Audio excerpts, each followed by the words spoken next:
Hey guys, welcome back to my YouTube channel. Hope you guys are doing absolutely fine. So today's video will be on how to clean the radiator by removing the bumper and what are the benefits to do it before the rainy season and what are the advantages to do it. So later on we will discuss in this video. So without wasting time we will directly go to the car, guys. So right now the mechanic has removed half of the bumper from upper side. Let me just show you a sneak peek. Just see, guys.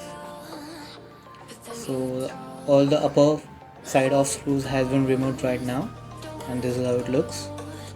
And this is how it looks after removing the whole bumper. You can see how much dirt, mud and all the dust particles has been situated such a wonderful way, guys.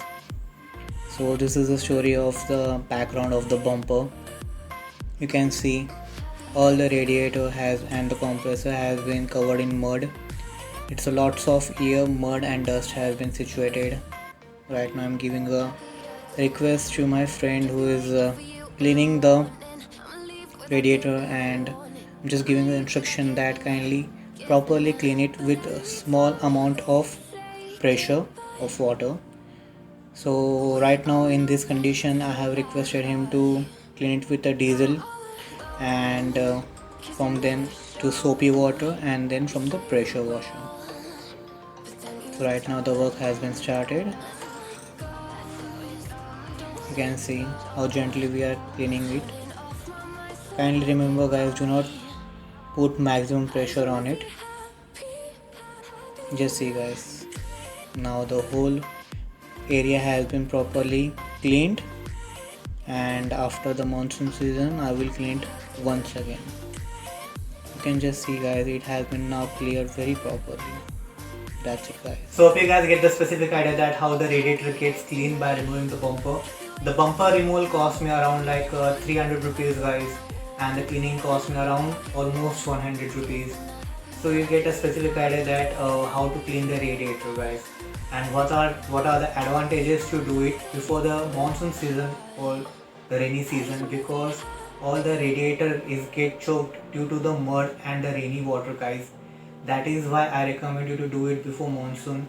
And if you're having this specific Chevy Sail vehicle, guys, then I'm requesting you to do it on the compulsory level, guys, because the Chevy Sail has a very bad background of overheating, because the particularly radiator get choked up due to the mud, and it will got choked up to the engine manifold pipe, guys, which resulted into the blast, guys. So what is happening over here that the radiator is not getting cooled and it not allowed to flow the cool air to the engine, which had got specifically blast to the engine manifold pipe, guys. And it has a very bad background, as I can see in Chevy Sail, due to the lack of acceleration, lack of coolingness into the AC even in monsoon season, guys. Can you imagine, even in the monsoon season the Chevy Sail vehicle is not specifically get the cooling in AC also. So that is the reason I would recommend you to do it. And after doing this, there is I can see that a lot of difference has been felt from my end. The acceleration is particularly has been raised, the cooling has been raised, and the performance has been raised, because I have seen and I have heard from many of the people that in rainy season the acceleration got reduces. So this is the specific reason that the acceleration has been reduces. So it's my recommendation to do it before rainy season. You can do it on any season, guys. There is no specific to do it before rainy season, but now you can see that how much dirt has been deposited. So if you do it on the periodical wise, guys, then it will be result you like a better days for your vehicle, guys. So that's it for the today's video. Please like, subscribe and share to my channel, Switesh Athrekar.